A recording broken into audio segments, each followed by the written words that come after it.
Are we are we live? Are we on? Yeah, I think so. Matt quickly just tying his shoe at the end. No, I'm joking. It's like the creepy, like I come out of the bottom corner.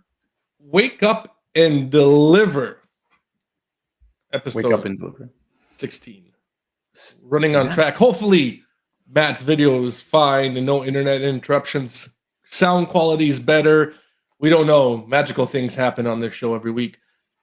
I'm fixing this. I don't have the hair padding that you do, so I got to get sure it's like right on there. And don't make me get the comb out because the comb. Yeah, Matt loves to brush his hair backstage. It's bad.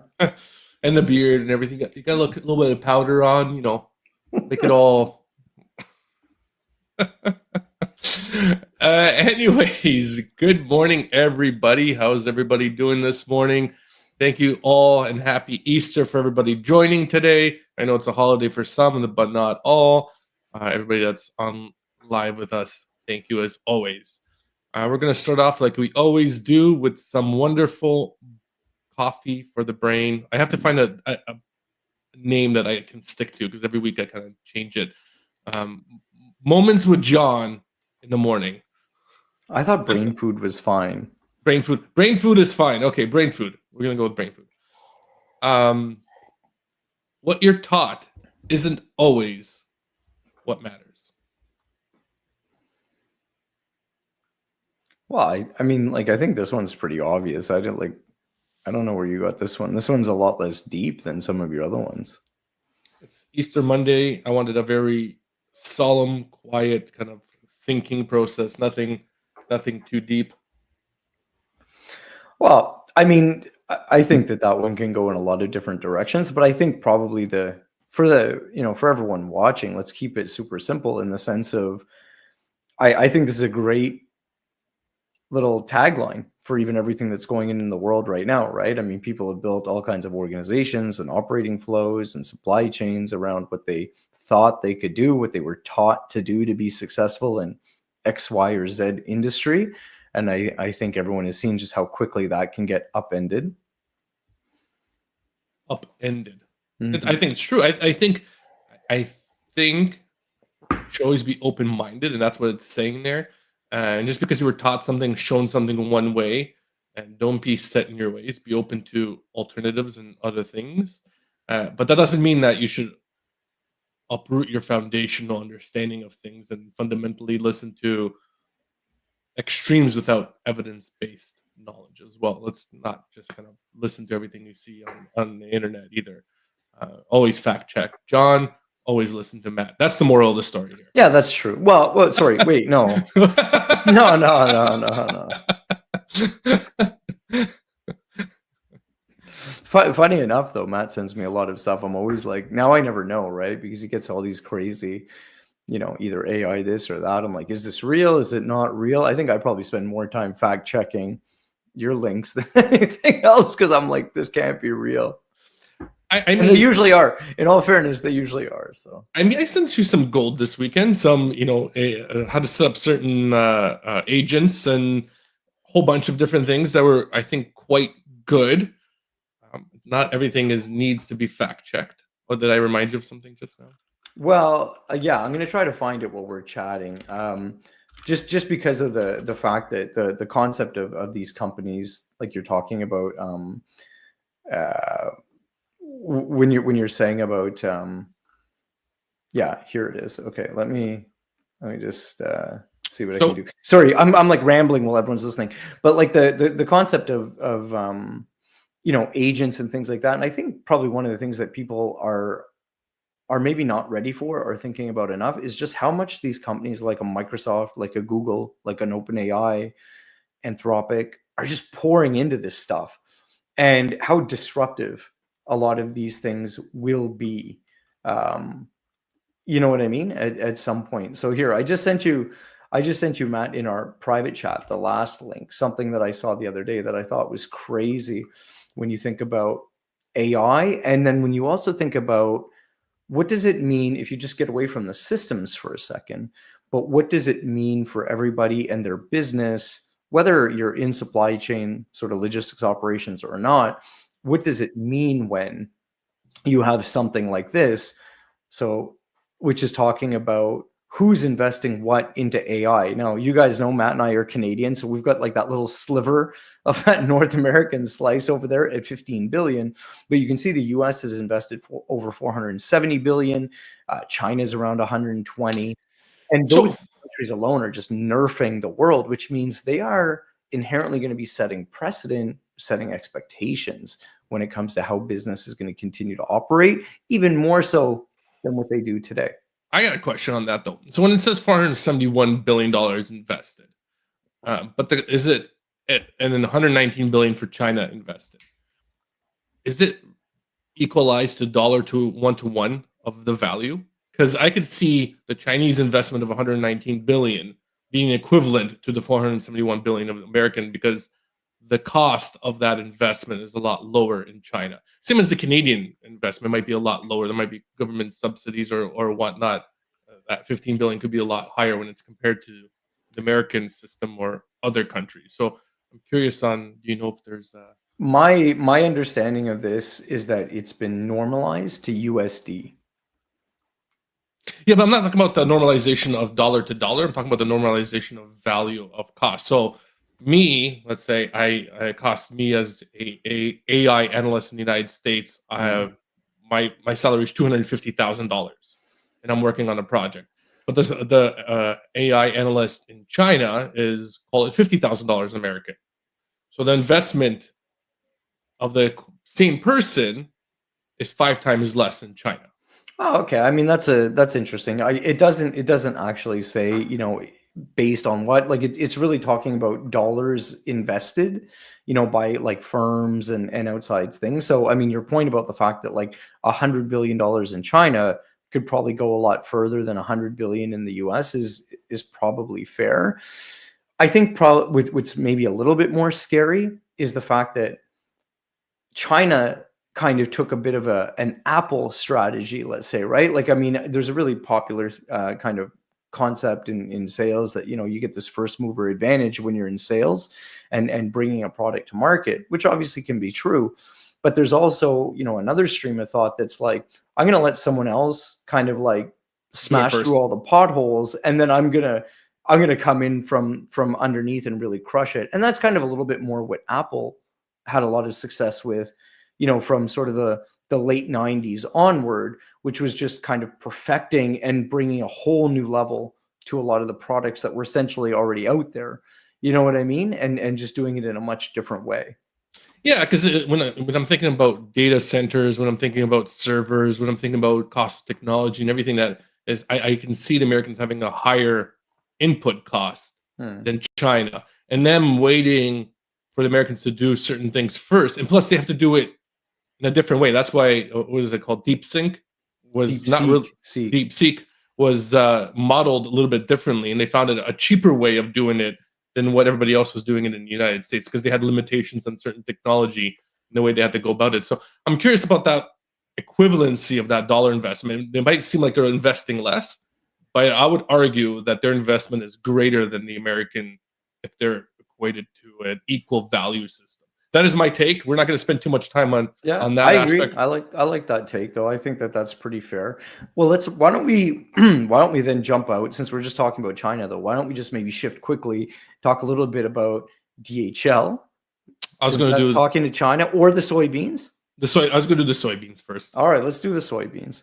We're going It's to do the getting soybeans. exciting on Monday morning, soybeans, guys. We're ready to talk about soybeans. Why is this important, John? Why is soybeans very important? Well, okay, so in all fairness, this is probably an area where you dominate much more than I do, but you know, probably the biggest real impact and the headline impact is that the China used to buy a huge percentage of its soybean requirements from the US, right? And what this article is sharing is that very quickly and recently, obviously, with all of the changes in tariffs and sort of this trade war, especially obviously with the intensity between the US and China, China just decided to go off and buy, I think, I don't recall the number, I think it's like 24 million tons of soybeans from Brazil. So obviously that's a huge amount of money that doesn't go into the US. It's going to definitely have an impact on US agriculture.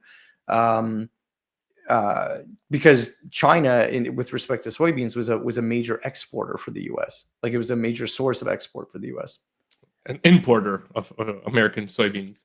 Yeah, They were the importer. Yeah, yeah, it is. It's going to be a big hit, obviously, for American farmers because it's kind of like a twofold position that's going to hurt them. A, they're having struggles with labor um, because a lot of what's going on in the United States, a lot of the regular labor they were using has now been shied away from working on the farms and in construction. So that's created another gap of increasing their cost of production. And the tariffs also. So a lot of these soybeans that the American crops, a lot of them are not getting picked. I've seen a lot of videos of grapes not getting picked, a lot of different products in the United States just going bad because they're not being picked in time because of the labor shortage as well. So it's not just that. The other part that we have to consider is Brazil and China are part of the BRIC nations. And so them being part of the BRIC nations and them normalizing trade through their own currency, not through the United States as they were before, also double impacts the United States. So I'm not an economist. Please don't take my word from it. But I know this is going to be a far bigger impact on the economy in the United States for sure. Well, and then like, if we break it down like another step for everybody, right? So it's not just then, for example, like at a country level, and then it's not just something that impacts, for example, like, oh, it's just farmers. But what you end up thinking, Matt, you guys do a lot of organics, like food and stuff like that with like with Monarch and stuff like that. Yes. So maybe just share some thoughts like, okay, so now all of a sudden you have all of this activity in one food type, for example, that used to move. You'd have carriers moving it. It would be a big part of their business and stuff like that. Well, if these people have assets, they have, operations, they have things they have to sustain. That just means that if the activity is not there, it starts to increase or shift and impact the competition in other areas. But it could also maybe finally push carriers out of the market, limiting capacity. So there's all of these like sort of like secondary and third level impacts that end up start happening at a more infrastructure and resource level when these things start going on. It's not just about, that's just going to impact soybeans and doesn't really touch anything else. Well, it's impact across a lot of different segments, right? So soybean moving into the port congestion, less ships if they're having less exports coming into the United States, so less product, being even imported to the United States through China, which was a big position for a lot of ships to come with obviously their products and export and trade throughout the whole world. Even like I'm just showing here now, even simple labor of collecting strawberries and whatnot. Those processes where people are buying and exporting from. So big exporter of strawberries is Mexico into the United States and Canada into the United States, and even domestically, the supply chain. So there's a lot less freight going to happen because a lot of this production is not going to occur anymore. When a lot of this...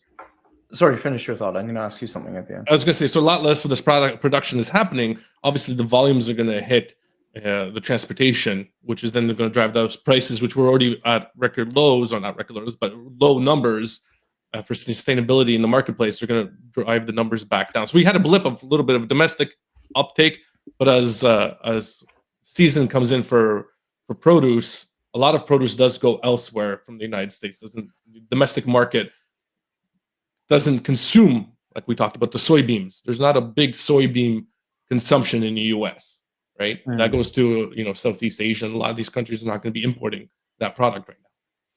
You're going to say? I want to even something with this video that you're showing on the screen right now.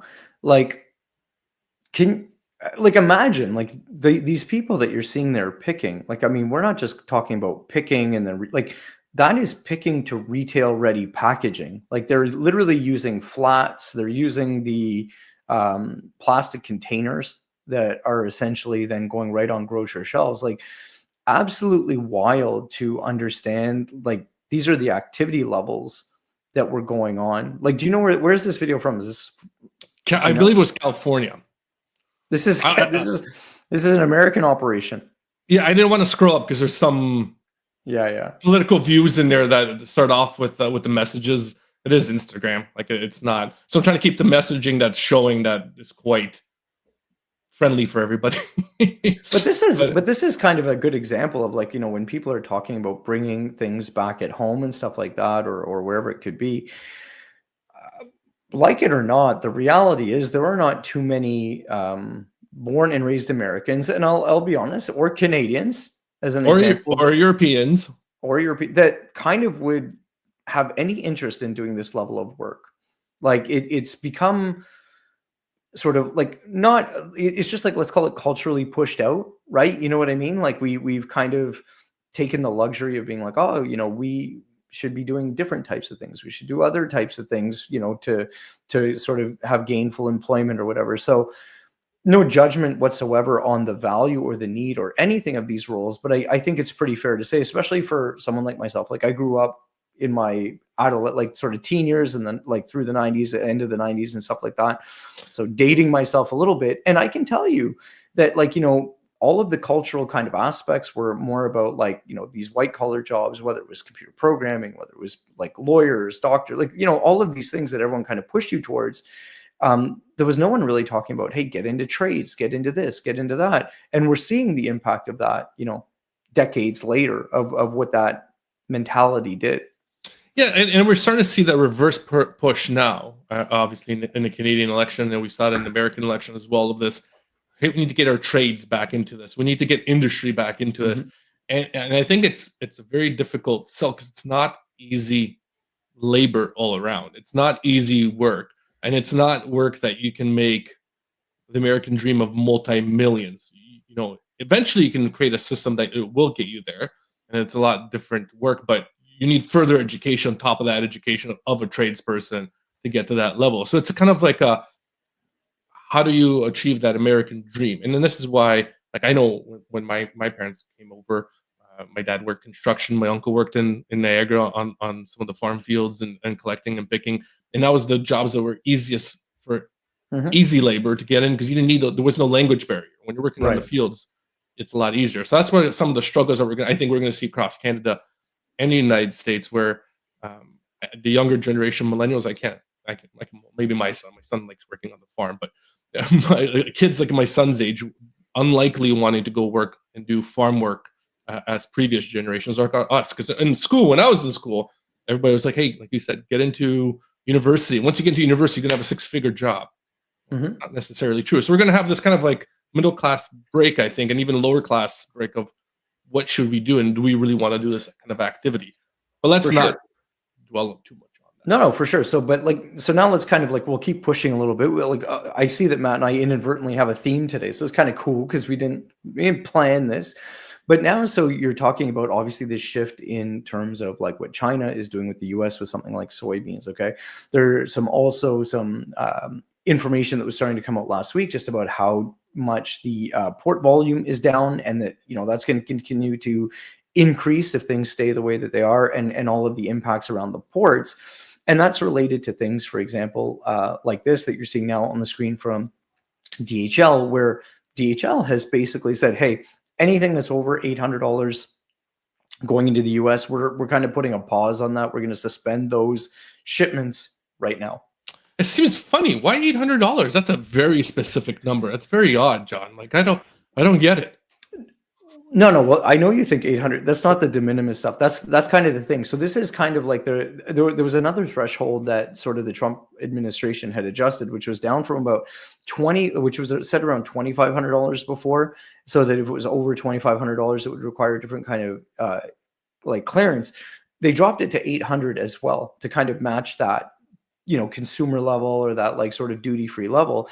But that gap between $800 and $2,500, like all of those, like anything essentially in the past that was over $2,500 would have had these challenges, but now it's going, something 801 is having the same type of challenge. So these B2B style shipments, they're putting a pause on them, which is kind of funny, because I know some people, like, in the LinkedIn feeds and stuff like that, have been highlighting the irony of all of these tariffs charges and stuff coming in, while at the same time,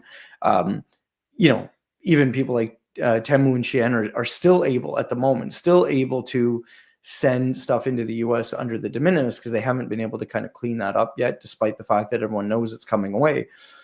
That said, you see these major impacts because here's what's going on. You've got DHL slowing that down, which is going to obviously have an impact for every service provider, because think about it one way or another, even from a logistics and supply chain side, a product all comes in, that's transportation routes, that's delivery routes, that's 3PL providers potentially, like when you're talking about these B2B shipments, they're all shifting. Temu and Shein specifically starting today have raised their prices. They've started raising prices to offset obviously tariffs and stuff like that. So that's something interesting to see. And this is all the while they continue their effort to set up more US based operations. And then like the third leg of this kind of stool is that back in China now, you have all of these massive brands like JD and Alibaba and Pinduoduo, like all of these big platforms that are now making a very active push for the local Chinese market to redivert their efforts from exporters to domestic sales. And if all of a sudden those manufacturers and whatever become more satisfied with domestic or close regional, let's say domestic sales, or are able to have a significant offset, that makes their willingness to do anything for the Western North American world even less appealing to them. The discovery of markets that you didn't think were there because you didn't have to rely on them, or they weren't as good, so you didn't put any effort into it, but they're great now. They're great now. They've developed now, right? And that's the bit of the challenge. Even certain things that you're kind of seeing in the news that's popping up, even like Hong Kong, I think it was, suspending all postal services into the United States. Mm-hmm. So that affects, people are like, oh, who kind of cares? But I think it was the statistic, like 90% of all medical devices that we need were coming from Hong Kong and the United States. And that's going to be affecting the supply chain within 3 weeks. And it's going to affect the availability of certain medications, because a lot of medicine does come from China as well. It's affecting all those supply chains. So we don't see these effects until a month or two in after they've been enacted, because a lot of things are in motion. Like we saw with the tariffs, people are like, oh, the tariffs happened today, my prices didn't go up. Well, we saw a lot of businesses start complaining 3 weeks later going, oh my God, my product came into the port. I have to pay 20 grand now, which I wasn't expecting. That ate all my margin because I've already sold the product. And the customer won't buy it if he has to pay an extra $200. So all these things do happen, and the bottlenecks happen. And later on, we won't see them as clearly until probably, May, as we call it, the May 2-4 season here in Canada. Yeah, well, but imagine this. So, like on the one, you're right. Like on the one hand, we have consumer low value goods that are being essentially like either rejected or sent back, or orders canceled at the factory. Right. Lots of news last week. I know Aaron Rubin from Ship Hero was posting a lot from his personal experience. He does a great job sharing his own take from his own small e-commerce business that he runs, but he was actually showing some documents of the tariff charges and stuff like that, the good, the bad, the ugly, all kinds of stuff. So that's always cool for people to check out. But imagine you have all of this stuff. To your point, what do? I need to pay to bring it in, and if I don't have the money, what do? But if I don't find the money to bring it in, I have nothing to sell. So my business is essentially shut down anyway. And then on the flip side, last night, a plane landed back in the US from China that was just rejected from a Chinese air cargo firm. Was like, nah, we're not taking that Boeing 737 MAX anymore. Send it back. Like a plane. These things are like just insane, hundreds of millions of dollars. Just like, nah, we're going to let that go back. We're good. There's entire trade shows of American delegations being turned back as well. The Chinese are like, yeah, we're not interested anymore. We're fine. We're okay. But like John said, what do you do? And you brought, I thought that'd be a funny moment to bring in the do it yourself. I see do it yourself. Do it yourself. You can do it yourself, right? You can do your self delivery service. You can get an electric bike and go to IKEA. Well, in all fairness, this is a little comical, especially its lightness compared to everything else we've just been talking about. But I kind of give IKEA credit, at least for a little bit of innovative thinking, like some curiosity driven thinking. So this is like a new pilot program that they launched in the Netherlands. that basically is like, hey, if you're having a hard time getting our products to your house and stuff like that, they're now renting these kind of like, little e-bikes that you can, obviously you see a picture of it there. It's got the basket at the front, drop your stuff in and pedal home, and you just bring it back essentially. Now, obviously that works because of the type of the city structure in I a lot was of the going to European say, markets, but the Netherlands is very bike heavy, so this seems very comical to us here in Canada and United States. Like, why would why would I just try? But in Netherlands, this is very common. People bike everywhere. There's probably more bikes than there's cars and people, and you can just there's like random bikes they can just pick up and ride as well. So this is a very specific location service. yeah, but I would tell you, I think that there's obviously a number of European cities, but from being in Manhattan back in July, I could tell you that would work in Manhattan. Oh yeah, I think there's certain cities, maybe 2 or 3, that would work. I don't think it would work in Toronto after we got rid of or getting rid of our bike lanes and. Could you imagine, like, talk about a poorly timed plan? I don't know. I think that IKEA that's kind of in Scarborough or whatever could have a small need. I mean, like the investment of that bike looks quite minimal. I wonder how the return logistics of those bikes works as well. How do you keep track of? Is it like the electric scooters where someone drives around at nighttime and picks them up and loads them in, or do they I'm take them thinking back? you're supposed to bring them back, or at least that's what they're thinking for this pilot, because you're the one renting it, kind of like if you rented a van from Home Depot or whatever. How So, soon will we see kids stealing these and having their buddies in the front? They can ride home after a night out. oh God, it's like, could you imagine a couple of guys rolling up to the bar because this was the cheapest mode of transportation? I'm not. I'm not intoxicated driving. I don't have a drive. I'm fine. I'm good. I'm fine. I'm fine. It's like, you're in the lake. No, I'm in the lake. On that note, we're down to the final thoughts from John to close off the week. What should we look out for this week, John? Oh, I don't know. I think I'm going to put this responsibility back on you sometimes. I don't, look, I think that I know it's going to start sounding weird, but the reality is that, to your point too about, May coming up and stuff like that, and summer, I think the reality is the biggest focus, and this sounds sick to actually bring it up right now, but I think a lot of organizations really have to make some significant changes to their plans for what comes right after, right? Like, how are you going to start managing your Q4? How are you going to start thinking about like your peak sales period? Because, supply chains are going to get tighter. Logistics service, assets or capacity, I think, is going to get tighter because I think a lot of people are going to have to shrink down. And I think a lot of people are going to be struggling for the back half of the year. I know that sucks, and that's not like a great thing to put up on a Monday morning, but I think, unfortunately, things don't look like they're quickly turning around. So that's a great point, because we're 8 months away from Christmas. And why is that significant? Because the product that you should be buying for Christmas should be occurring as soon, if not now. Yeah. And if there's no product coming, expect a very lame Christmas push this year.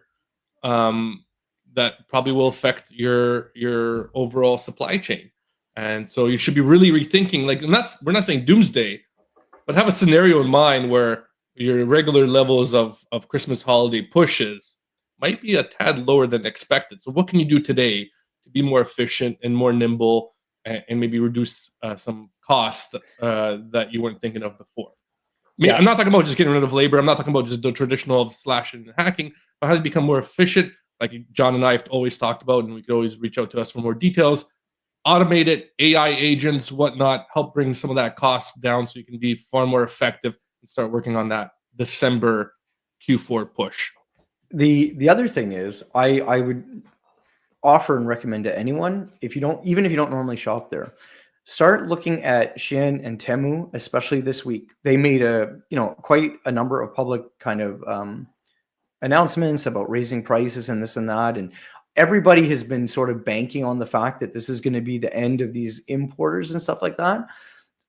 I would really suggest looking at where those prices are, what they raise them to, and put yourself in the mind of a consumer and just be like, okay, now what? Because here's the frame that I've been offering the people that I'm working with, is that even if their prices go up, there's a high likelihood that they're still going to be more competitive for that end of the line consumer than a domestic brand will be. So even if you can buy less from Shein or Temu, if it's still 3, 4, or 5 times as much as what you can get for the same dollars domestically, I don't think it helps the situation. So that's something I'm going to watch this week. I'm curious to see how their prices like stabilize or where they sit.